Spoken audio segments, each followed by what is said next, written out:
The Board of Directors meeting for Thursday, October the 19th. We'll begin with the introductions this time. Let's start with management. If you can identify just everyone that's in regard. So, Daniel. Testing. Oh, you can't hear me? I'm sorry. I apologize. So, I call the meeting to order. And thank you everybody for coming. We're going to start with introductions. And I said this time, let's start with management. So we'll start with Daniel. So everyone introduce.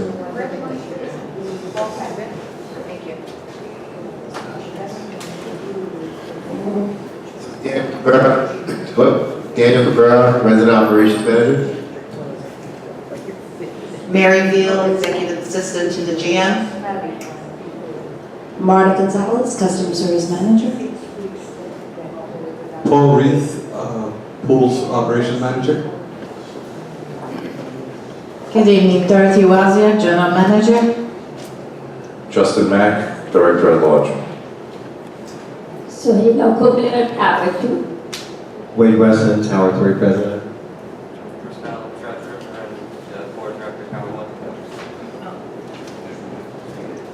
1. Joe Personnel, Tower 1 Director. Michael Cricco, Director.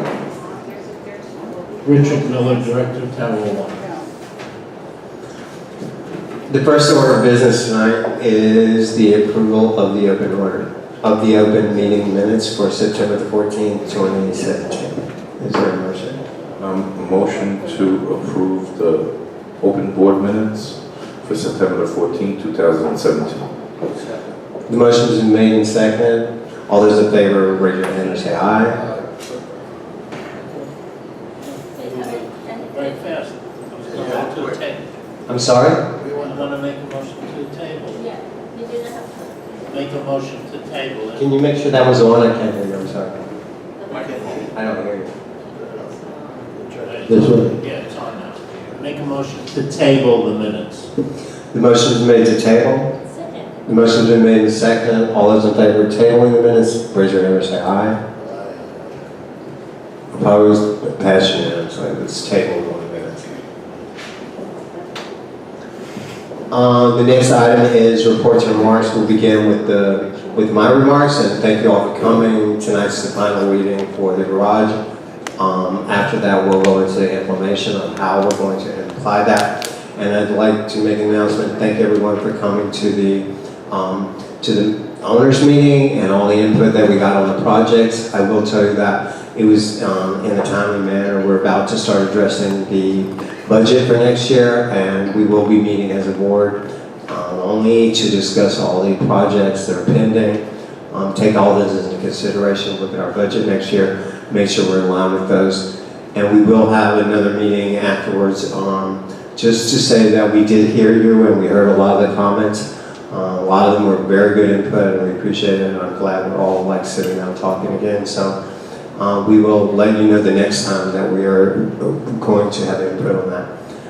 We will be finalizing the budget. It will be distributed here within the next 10 to 15 days probably to the board, and after that to the homeowners prior to the annual meeting.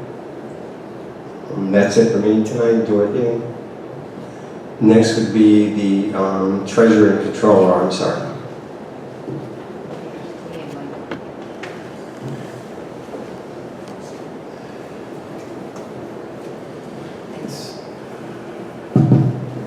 Good evening.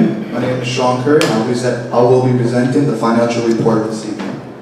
As of September 30th, the total cash in the depository account was approximately $490,000. The balance of the RR account was $4.9 million. The escrow account had a balance of $1.7 million, and the total available cash as of September 30th, 2017 was $7 million. I will now speak about accounts receivable as of September 30th, 2017. The total accounts receivable for homeowners as of September 30th, 2017 is approximately $3.46 million. Out of the $3.46 million, there are $3.4 million in legal, $28,000 in payment plans, $34,600 in 1 month past due, $3,500 in 2 months past due, and $650 as of over 60 days. We approximately have $360,000 of payments made through the Condo Cafe of online payments. I will now speak about accounts payable. The total accounts payable as of September 30th, 2017 was $463,000. This includes all invoices posted as of September 30th, as well as all known accruals. R&R invoices account approximately accounted for $93,000. The breakdown of the accounts payable consists of invoices of 0 to 30 days, of 30 days, which is $411,000. Invoices of 31 to 60 days of $13,000. 61 to 90 days of $1,500, and invoices of over 90 days of $37,000. As of September 30th, there were 660 occupants and 415 absentee owners. Of the 415 absentee owners, 385 were tenants. Units occupied by tenants represent approximately 36% of all total Galaxy units. The September financial package will be available on Condo Cafe next week, and this concludes the report. Thank you.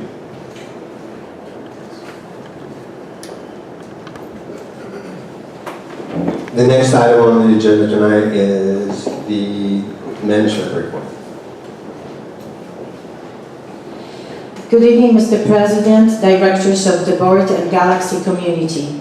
It is my pleasure to provide a management report for the month of October. We continue to closely monitor the security statistics and take proper action to address various offenses. The Galaxy is home to over 3,000 residents who have the right to enjoy the community and feel safe. Again, management urges all residents to report any incidents to security and management. Security has been monitoring and enforcing speed limits in the garage thanks to the new speed gun. We urge all residents to be conscious and mindful of the speed limit at all times. Please help us in maintaining the safety of our residents and staff as top priority within the GTCA community. As per previous notices, boot enforcement will go into effect as of tomorrow, October 20th. An annual state fire inspection took place this past month. Fire inspectors walked and closely inspected each tower. Currently, management and maintenance are working on correcting all outstanding items and violations. I would like to thank Rodney for his assistance and dedication. I received many positive comments from the fire department about Rodney, his knowledge and assistance he provided during all inspections. I am happy to report that the new two-way radios have been received, programmed, and distributed to the building staff earlier this afternoon. Required annual compactor chute cleaning and penthouse dryer cleaning has also been completed. Hallway redecoration project is in its final weeks of completion. The project is on schedule to be completed the week of November 9th. Contractors will be working on minor punch list items in the coming weeks. Tower 1 door plate installation began on Monday, October 9th and will be completed by Friday, October 20th. Approximately 80% of residents have had the door plates installed. Tower 2 and 3 apartment door plates will be delivered early November and will begin to be installed on arrival. Notices will go out to all residents prior to starting the installation. Dates for specific floors will be provided. Any residents that are not home can give PTE, and there will be 2 alternate days for those who missed the original appointments. Door signs for Tower 2 and 3 are substantially completed. Signs including garage, laundry, compactor, electrical, storage, and exit stairs. Floor 12 and 13 are currently being redecorated. Once those are completed, contractors will be back to install the last door and navigational signs on several floors. Plans for lobby renovations are currently being discussed. In light of the flood in Tower 2 lobby on August 27, required repairs will commence in November under the pending insurance claim. Work details and schedule will be released when available. Management would like to thank all residents for their cooperation and patience during the past months of renovation. The garage reconstruction project is in progress with Phase 1 traffic coating installation completed to date. Phase 2 and 3 will continue as per posted schedules and updates in weekly updates. The work was staged in 3 phases to accommodate all residents with the least inconvenience. The schedule for painting the lines will be released in the weekly updates once available. Once again, management wants to thank all residents for the patience and cooperation. Original boiler number 1 was demolished and new boiler was installed with burner and associated piping as previously informed. Unfortunately, the project has been slightly delayed due to the problem with gas pressure. Gas pressure coming to the building past regulator is set at 2 psi and the boiler requires 3.9 psi to run. PSE&G is responsible for rearranging the gas pressure at the regulator for boilers. We are looking to get higher gas pressure for PSEG that you currently have in order to supply gas at the pressure needed for the new burners. The pressure request only applies to the dedicated boiler room gas service that exists at the building and not for any other gas services at the property. We have put in with PSEG an official request for getting this higher pressure in boiler gas service, and we are supplying additional information as requested so that required pressure can be provided. PSEG must make a determination to supply the gas at the requested elevator pressure. Unfortunately, it's a lengthy process to work with the utility company. The PSEG team visited the site a week ago for review of the field conditions. We'll continue to reach out to them daily and try to get some expedited answers and resolution. Stormwater and sanitary flow management is working with the town of Gothenburg, Wernick and Arango engineers representing Gothenburg town engineers and A&D engineering representing GTCA on the GTCA storm sanitary overflow and sanitary connection at River Road. Engineering investigation is currently in progress. The town of Gothenburg is still investigating the netting chamber issue and available options. Currently, all parties are working on direction to take the Galaxy Tower stormwater and sanitary flows that will reduce the flow to the netting chamber, which will significantly reduce the current netting chamber overflow issues. We'll continue to provide updates to residents as they become available. Management has prepared 2 recommendations for your consideration and approval this evening. The first one is laundry service contract renewal. Staff seeks authorization to award a new lease contract to Hercules Corporation for the new laundry equipment and service. Terms of the new lease agreement are as follows. Contract terms, 8 years, annual contract amount, $240,000, monthly commission of $20,000 per month, plus 75% of all gross receipts collected in excess of $365,000 per year, adjusted annually. Management was also able to negotiate a signing bonus of $50,000, which will be paid upon contract signing. The existing contract with Microwave Services, now known as CSC Service Works, was executed in 2009 and expired in 2016. The existing laundry equipment is over 9 years of age and had exceeded its useful life expectancy, resulting in continuing failure and necessary repairs. Just to give you some comparison, the existing contract agreement was signed for 7 years, and annual amount paid to GTCA was $196,000, which resulted in monthly payments of $16,333.33. Hercules Corporation has been a family-owned and operated business since its inception in 1959. Hercules employs over 100 service and support personnel and maintains equipment in over 3,000 locations in the greater metropolitan tri-state area. Proposed laundry equipment is of commercial grade and will meet the energy usage requirements for the condominium to achieve the highest energy savings possible.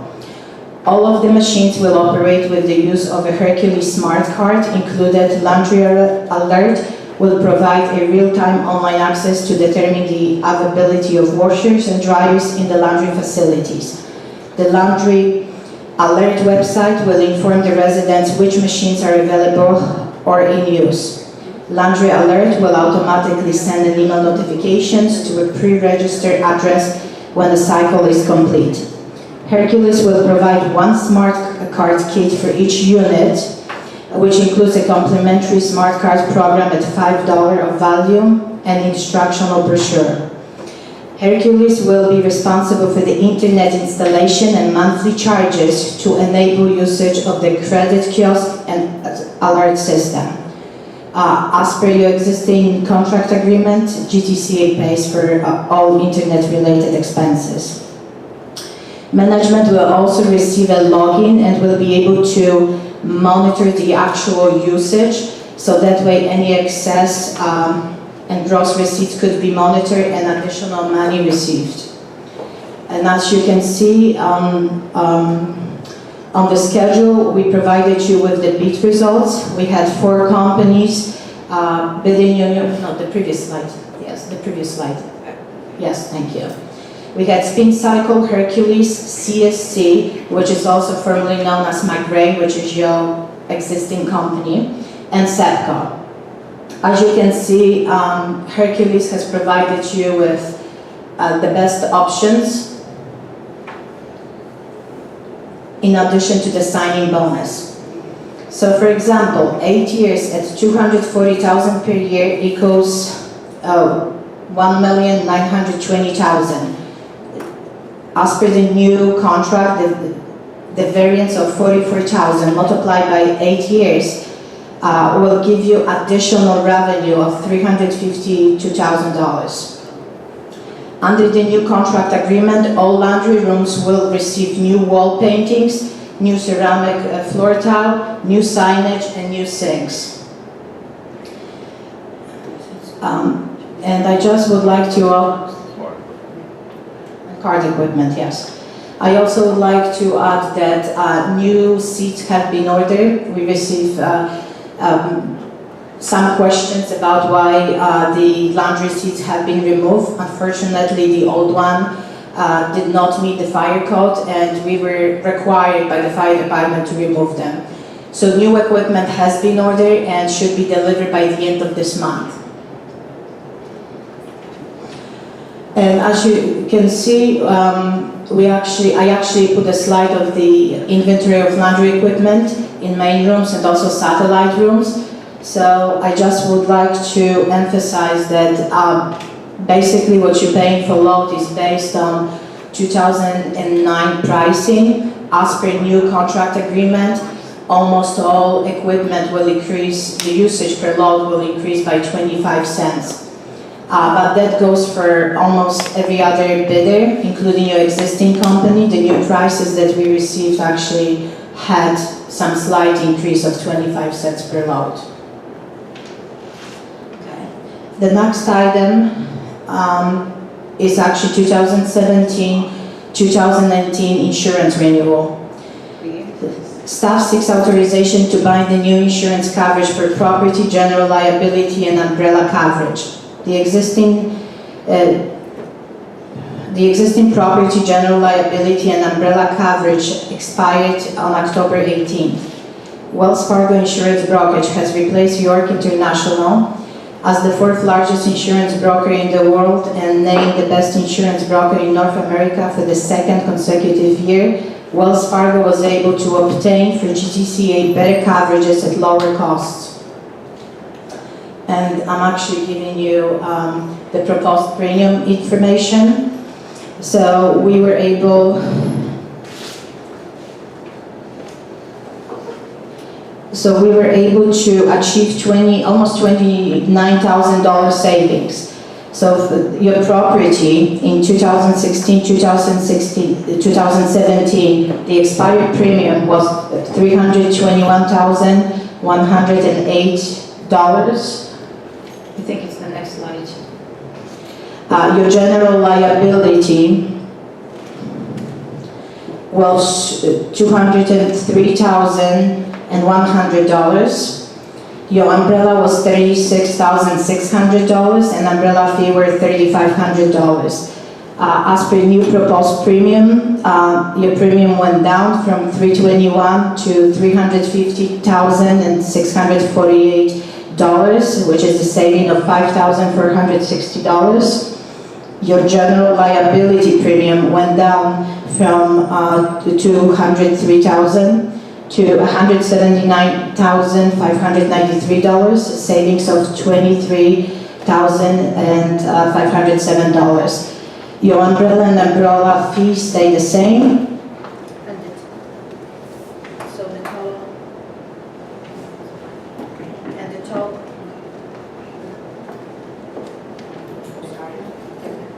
I'm sorry. Testing. Testing. Yeah. I'm sorry, technical difficulties.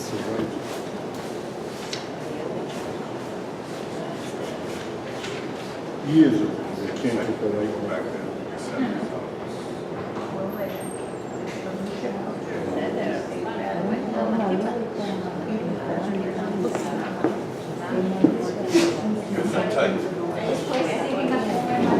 Testing, testing.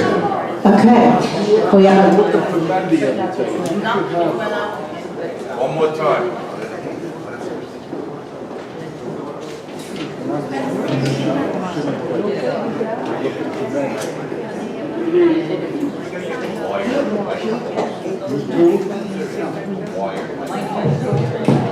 Hello? Yes, once again, we apologize for technical difficulties. So in addition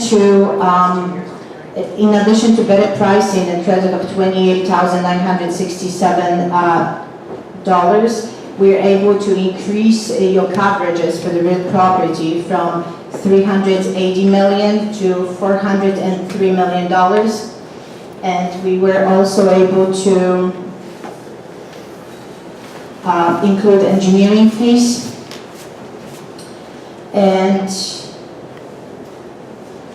which is also very important, the business interruption coverage extension. The terms were also improved. You used to have coverage for 90 days. We were able to get 365-day coverage for the same amount of money, and instead of $500,000, it was increased to $1 million. Currently, management is in the process of creating a risk management department that would allow for better control of claims, documenting, reporting, and vendor insurance coverage verification. As one of the largest brokers, Wells Fargo provides clients with assistance smaller brokers are not equipped to. Under the contract agreement, Wells Fargo will assist GTCA with the following at no extra cost: employee training, proper claim reporting and risk mitigation, cyber-secure 24/7, proprietary online access to policies, invoices, certificates, risk management library, summit training, online training for all departments, maintenance, administration, HR, third-party certificate tracking system, HR answer source, legislative updates, virtual events, risk mitigation and transfer of risk will include review of contractors' agreements, certificates and full policy review for compliance. Loss control services will include determining Galaxy Tower risk control needs and long-term strategy, implementation and oversight of career-based risk control services, accompany career risk control specialist on assigned surveys, and we actually had an engineer working for Wells Fargo already walking the building and addressing various issues with your various carriers. Development and implementation of specific risk control programs, projects as the needs arise. Analyze the current fire protection system and determine adequacy. Provide on-site training regarding automatic sprinkler testing. Provide access to the SAMIN online training programs. Thank you. This concludes my report. Thank you, Jordan. I think it's of note to mention that the one significant change there was the increase in our coverage is about $23 million at no additional premium to the Galaxy. So I think that's a significant increase. So nothing else with the additional resources that we get, that's a significant amount. So the next order of business is, I'm sorry, yes, yeah? Dorothy, after we approve the laundry company, I can't really hear very well. Try this one here. after we approve the laundry company, approximately how long does it take to order and install the machines? So we're going to work on signing of the new contract in the upcoming week, and we have already given notification to your existing company as far as the new contract. So we're looking at removal and installation of the equipment in November, hopefully right after Thanksgiving. And we plan to start with all the main laundry rooms and then proceed with satellite rooms per tower. But that schedule will be worked on and released once we have more information. Yes, are we still going to have the same size machines, the extra large machines as well? Yes, the size of the machines did not change, but you're getting a better quality machines and better, with the better efficiency. Yes, thank you, good job. Yeah, I just want to thank Dorothy for all her hard work. That's, you're doing an amazing job. And, coming in as general manager in the middle of all these projects, you really fell right in. Thank you very much. Okay, if there's no other comments, we're going to move to the next order of business, which is 4.1, the garage parking rules, the ADA compliance and reallocation of reserved parking spots. This is the second reading of PR7. I make a motion to amend policy resolution number 7, the parking garage policies. Whereas Article 5, Section 1J of the bylaws empowers the Board of Directors to establish and enforce the rules and regulations for parking by the assignment of parking spaces to unit owners subject to the provisions of the Master Deed, Articles of Incorporation, and these bylaws. Whereas in order to assure equitable parking arrangements to the extent practical and to provide for a garage management program which responds to the need for proper visual and activity controls, the Board recognizes the need to establish a parking policy on behalf of all unit owners. Whereas the Board recognizes that the Americans with Disabilities Act and the New Jersey Barrier-Free Subcode require provision for accessible parking spaces. And whereas in order to achieve compliance with the Act and the Subcode, the Board has determined that in the best interest of the Association to arrange parking spaces locations so that accessible parking spaces are located near the elevator and building entries. And whereas the Board has determined to make certain other revisions to the parking garage policies to address current issues. Now, therefore, be it resolved that the following parking policies be and the same hereby are adopted by the Board. Parking rights and obligations. Each owner shall be entitled to one residential common element parking permit for an approved vehicle, together with the rights of ingress and egress to the parking garage.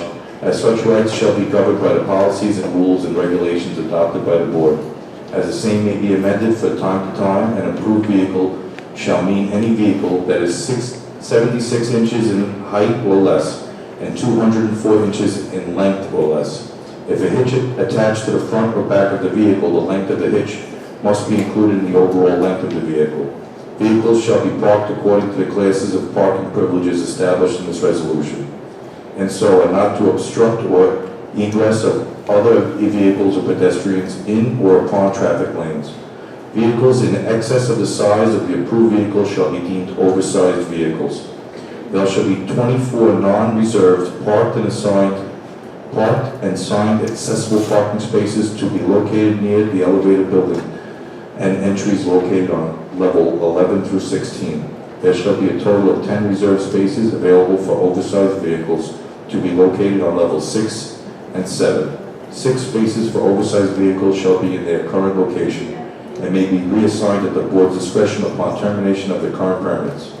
There should be 4 spaces for oversized vehicles located on the paired 1.5 size spaces as determined by the Board. These oversized spaces shall not be assigned until there is a request for the reserved oversized vehicle space for an entire paired space. 62 non-reserved spaces are to be available for use by the patrons, employees, and owners of the commercial units pursuant to the amendments of the Master Deed, each dated May 2nd, 2008. Parking spaces on each of the levels shall be located as set forth on the parking garage space location plan attached as Exhibit A. The parking of motorcycles shall be limited to designated areas on the 6th, 7th, and 8th floors. The new locations of parking spaces shall become effective as each level is relined and painted. Those permit holders of reserved spaces whose current space remains a reserved space under the new plan may retain the space they previously occupied. All other reserved spaces shall be allocated based upon seniority. First, in the time of permit has been held, and second, to those who do not hold a permit, the time spent on the request for permit list, which seniority shall also apply to all subsequent requests for reserved permits. Classes and number of permits. Upon proper application by a unit owner and subject to these policies, parking privileges will be granted on the basis of the following classes of parking permits. Class A, permits will mean and refer to permits issued to owners or their designees for a premium reserved parking space. There will be a maximum of 300 preferred parking spaces, and the board reserves the right to change this number at a later date. Class A permits are not assumable and may limit in term and canceled upon 10 days' notice in the discretion of the board. There shall be no more than one reserved space per unit assigned subsequent to this effective date on the resolution. Those permit holders who currently hold more than one reserved space may continue to do so. A unit with a reserved space may designate another unit occupant or tenant of the unit to utilize the reserved space. No tenants shall be assigned a reserved space.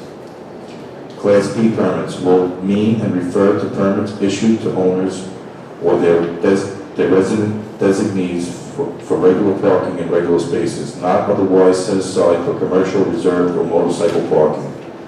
Class C permits mean and refer to permits issued to the commercial unit, the mall, owner, or their designees for parking in the appropriate stalls. Class D permits mean and refer to permits issued to motorcycles, owners parking their motorcycle-type vehicle in the designated section of the garage. Class C permits will mean and refer to permits issued to building employees for parking their vehicle during their hours of work in the appropriate section of the garage. The board may restrict, change, or pre-designate E permits at a later date as conditions dictate. Class F permits, to the extent space is available as determined by the managing agent. Parking privileges will be provided to visitors to the Galaxy on an hourly or daily basis and may vary from day to day. Clearly visible visitor cards must be displayed in the front windshield. General parking privileges may be restricted or permitted during specific hours of the day and may vary from time to time as designated by the managing agent or the board.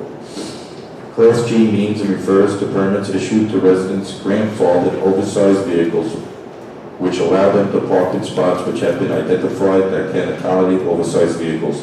These permits are not transferable. Class H means and refers to permits issued to residents for oversized vehicles to be parked in paired 1.5 size spaces. Assessments and fees for parking. The monthly charge for parking permits will be regular non-reserved parking $120, reserved parking $160, motorcycle parking $55. Parking for commercial subtenants, limited to 62 spaces, is $120. Visitors of residents are $40 per week. Oversized parking on standard spaces is $160, and oversized parking on 1.5 spaces will be $240. Hourly parking charges are set forth in Exhibit B attached here too. Termination and transfer of parking privileges. All parking permits must be canceled upon 10 days' notice by the association. Tenant residents must obtain parking permits through the owner of their units. No permits in any classification are transferable by any party to another except through approval by the board. In the event the permit holder becomes more than 30 days delinquent in any installment of their parking assessment, his permit may be revoked and all parking privileges related hereto may be withdrawn. In addition, the board has the right to accelerate payment of all remaining installments and to seek any other remedy or remedies, including auto immobilization, available to it under the condominium instruments or applicable law with respect to delinquent common expense assessments, including the acceleration of residential assessments. The provisions of administrative policy number 2 shall apply to assessments and fees for parking. Reserved spaces designated for use by an occupant or tenant other than the owner shall be registered with the association, identifying the person and vehicle designated for the use of the reserved space. Restrictions. All parking permits and general parking is subject to the following restrictions. Permits must be valid, current, and properly displayed. Anyone displaying or attempting to use a fraudulent permit will be reported to the Covenants Committee, which may take any action permitted under the condominium documents and may, in its discretion, refer the matter to council for legal action.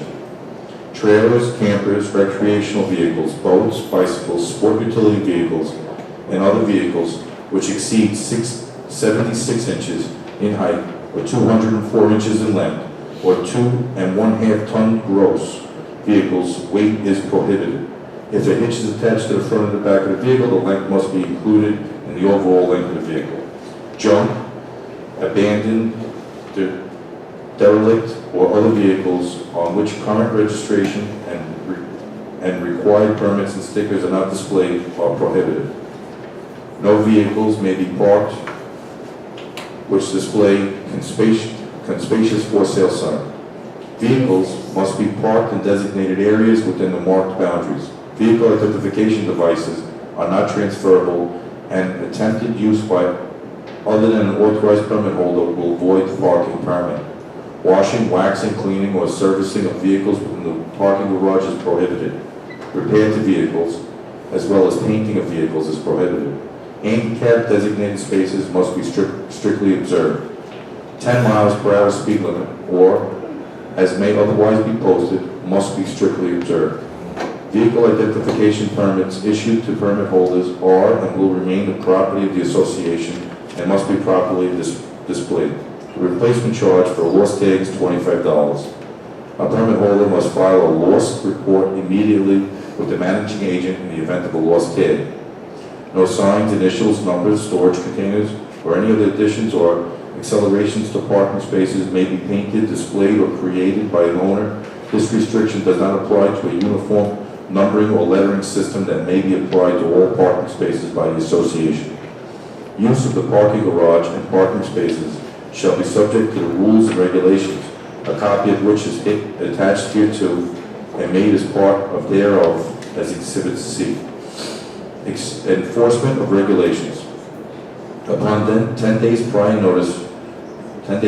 written notice to any permit holder, the board may revoke a permit holder's license to park for willfully refusing to comply with any of these parking regulations or restrictions. If any vehicle which has been found in violation of these regulations has been removed, or if the violations have not been remedied within 10 days after receipt of written notice, the board may have the vehicle towed or immobilized at the sole expense and risk of the owners of that vehicle. In addition to the towing privileges cited in this paragraph, alleged or actual breaches of these regulations are subject to appropriated action by the Covenants Committee under the provisions of Policy Resolution Number 4. Notwithstanding any provision for notice in this paragraph, the municipality or the association shall enforce local ordinances, for example, clearing the emergency access zones without prior notice.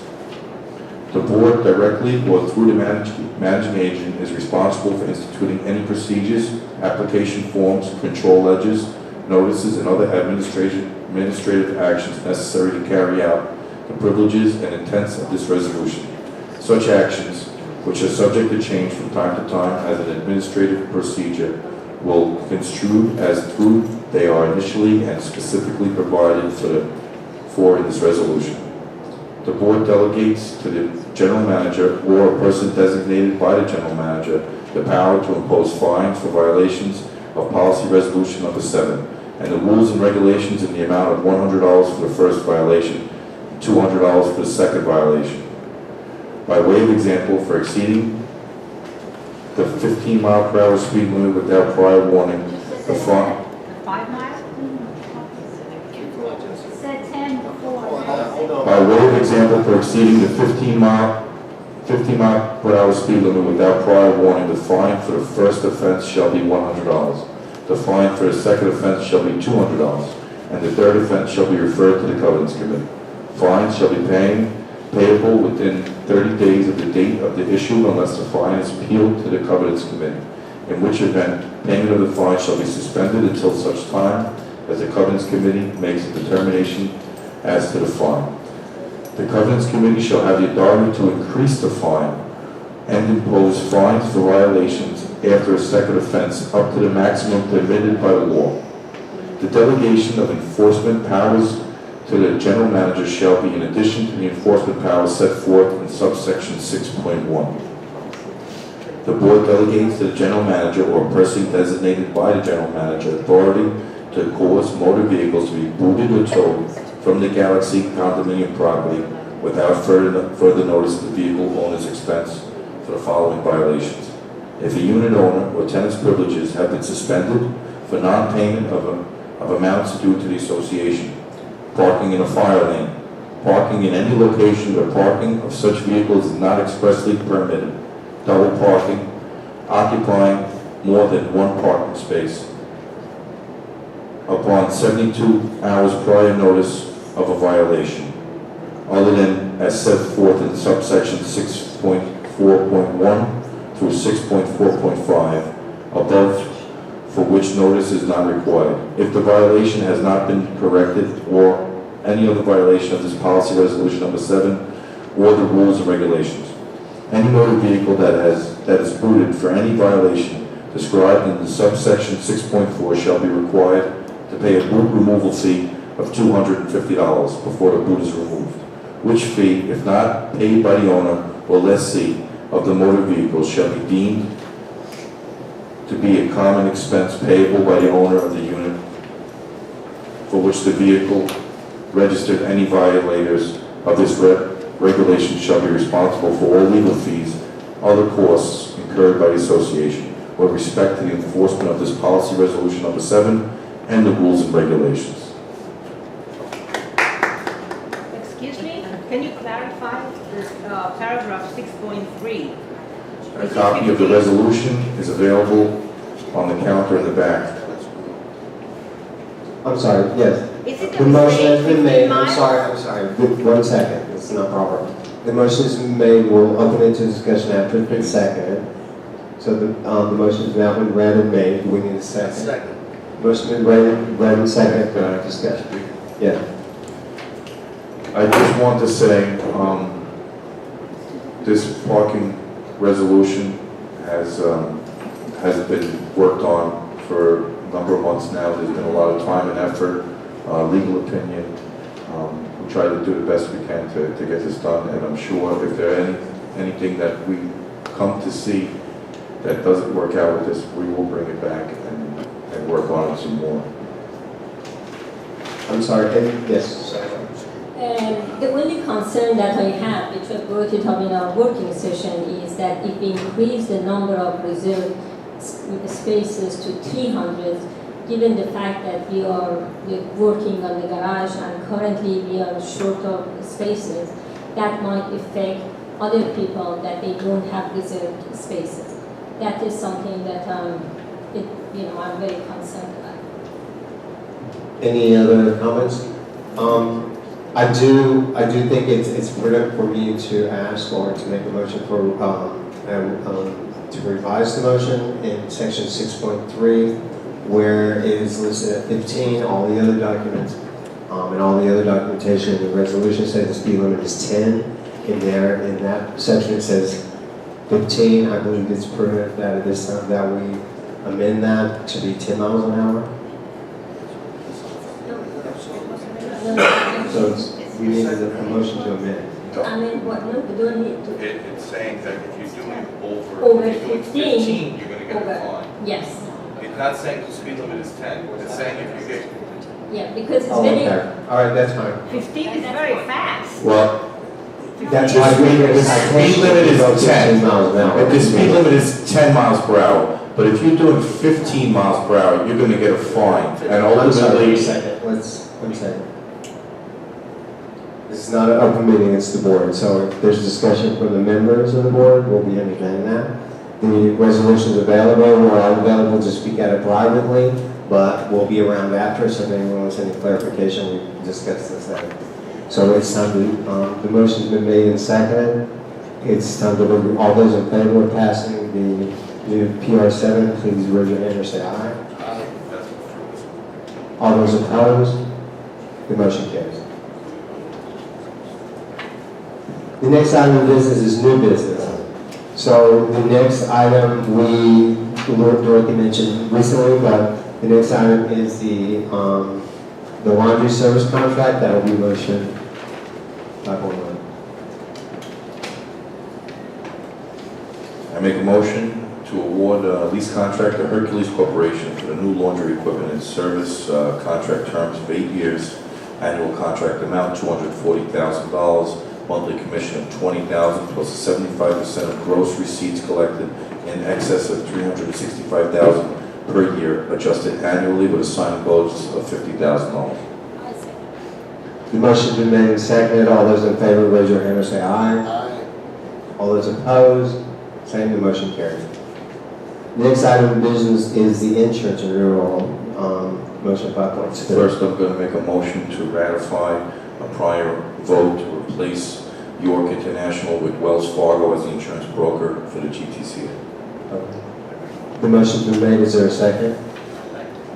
The motion's been made and seconded to ratify the change in the insurance brokers. All those in favor say aye. Aye.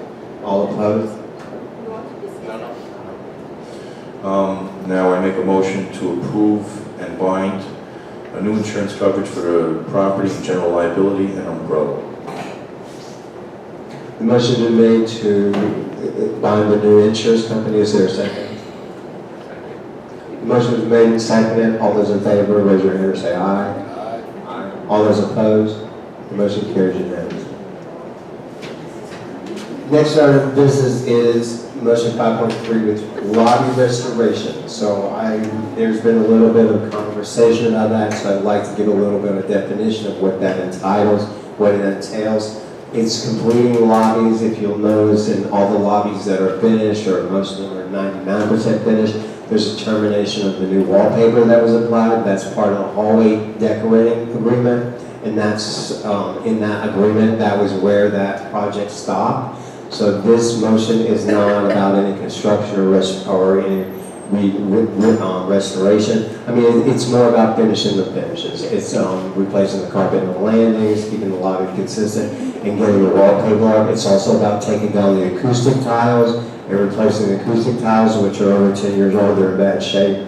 We also explored the avenues of trying to repaint the tiles and replace them as we did in the spa, but a lot of them are in bad shape. And the grid work needs to be reworked and repaired, so that's what this motion is about. I make a motion to award a contract to Clef Concept of Branchburg, New Jersey to supply and install wall coverings and ceiling tiles in each tower lobby area in the amount of $123,381 plus a 10% contingencies for the total contract amount of $135,719. The motion's been made, is there a second? The motion's been made and seconded, is there any discussion? Yeah, I'd like to say the current wallpaper and ceiling tiles are in need of replacement. The new appearance will tie in with the newly redecorated common hallway.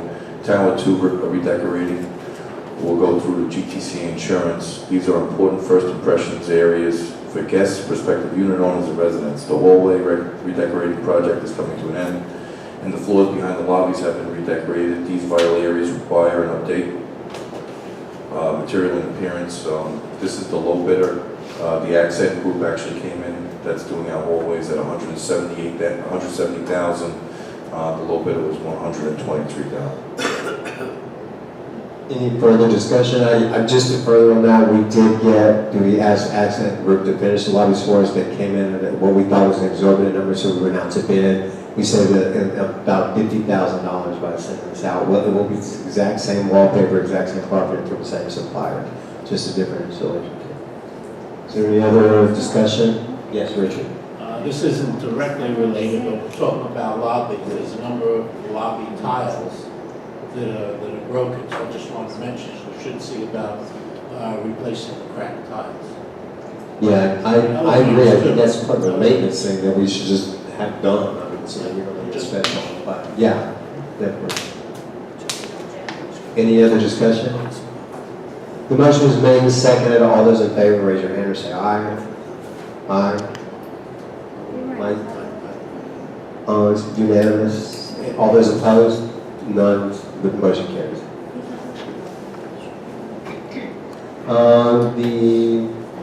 Any other business? I'm sorry? The carpet, but that's part of the lobby restoration. So the carpet, which is the AFR, which is the second part. Just the second motion for, I make a motion to go into contract with Brothers Carpet and Flooring for the lobbies for the amount of $20,700, which is the low bidder. same thing, we went, I'm sorry, was a second, I'm sorry, the motion was made in second. Same thing in this contract, we went out to the current installer, they came with a number that was exorbitant, and they were doing it as a change order, we put it out to bid, we got a lower bid. There was a significant savings on that as well, as opposed to the AFR. Is there any other discussion? Yes, Richard. Is that the same carpet? Because there was some discussion about something similar. Same carpet as the It's the same carpet as the hallways. They came in originally with a submission for a substitution, but we went back for clarification to make sure that it coordinated with the landing carpet, so it was all the same. So it's one for one. The motion was made and seconded. Is there any further discussion? All those in favor say aye. I'm sorry, Justin. I was raising my hand. Okay, there's no further discussion. All those in favor, raise your hand and say aye. Aye. All those opposed, there's no opposition, motion carries. Other new business? Does anyone have any other new business? Yes, There Richard. was one thing last meeting, we tabled committee discussion. So by rules, it has to come up this meeting. So I don't think we're prepared yet, so we should table it or postpone it. So you're going to make a motion to postpone the prior motion? Yes, let's make a motion to, I make a motion to postpone the committee discussion. Let's postpone it because in case we're not ready for next month. So the motion's been made to postpone the discussion of the committee appointments. Is there a second? The motion's been made and seconded. All those in favor say aye. Raise your hand. Opposed? No opposition. No opposed. Oh, I'm sorry. One abstention. Motion to adjourn. The motion been made to adjourn. Is there a second? Motion been made and seconded to adjourn. All those in favor say aye. Raise your hand. Opposed? The meeting is adjourned. I have a question.